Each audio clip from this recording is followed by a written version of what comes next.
இந்தியாவோட முக்கியமான புரட்சிகள் என்னென்னு தெரிஞ்சுக்கலாம் வாங்க. விவசாயத்துக்காக நடத்தின புரட்சி தான் பச்சை புரட்சி, அதாவது கிரீன் ரெவல்யூஷன். 1960 பயிர்களோட உற்பத்தியை, அதுவும் முக்கியமா கோதுமையோட உற்பத்தியை பெருக்கிறதுக்காக தான் இந்த புரட்சியை நடத்தினாங்க. இந்தியால பச்சை புரட்சியோட தந்தை மிஸ்டர் எம்.எஸ். சுவாமிநாதன். உலக அளவுல பச்சை புரட்சியோட தந்தை மிஸ்டர் நார்மன் போர்லாக். வெள்ளை புரட்சி, அதாவது ஒயிட் ரெவல்யூஷன், பாலோட உற்பத்தியை அதிகரிக்கிறதுக்காக தான் நடத்தப்பட்டது. இந்தியால வெள்ளை புரட்சியோட தந்தை மிஸ்டர் வர்கீஸ் குரியன். இவரு 26 நவம்பர் அன்னைக்கு பிறந்தாரு. இவரோட இந்த பிறந்த நாளையே உலக பால் தினமா கொண்டாடுறோம். மீன்களோட உற்பத்தியை அதிகரிக்க கொண்டு வரப்பட்டதுதான் ப்ளூ ரெவல்யூஷன், அதாவது நீல புரட்சி. நீல புரட்சியோட தந்தை மிஸ்டர் அருண் கிருஷ்ணன் மற்றும் doctor Harilal Chowdhury.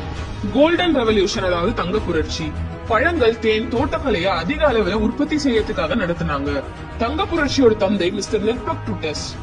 Silver revolution, அதாவது வெள்ளி புரட்சி. முட்டை மற்றும் கோழியோட உற்பத்தியை அதிகரிக்கிறதுக்காக நடத்தப்பட்டது. வெள்ளி புரட்சியோட தந்தை மிசஸ் இந்திரா காந்தி. பெட்ரோலியம் சம்பந்தப்பட்ட பொருட்களுக்காக நடத்தப்பட்ட புரட்சி தான் கருப்பு புரட்சி, அதாவது black revolution. Yellow revolution, oil சீட்ஸோட உற்பத்தியை அதிகரிக்க இந்த மஞ்சள் புரட்சியை நடத்தினாங்க. மஞ்சள் புரட்சியோட தந்தை மிஸ்டர் சாம் பிட்ரோடா. எராக்களுக்காக நடத்தப்பட்ட புரட்சியை பிங்க் ரெவல்யூஷன் சொல்லுவாங்க. பிங்க் ரெவல்யூஷனோட தந்தை மிஸ்டர் கர்கேஷ் பட்டேல்.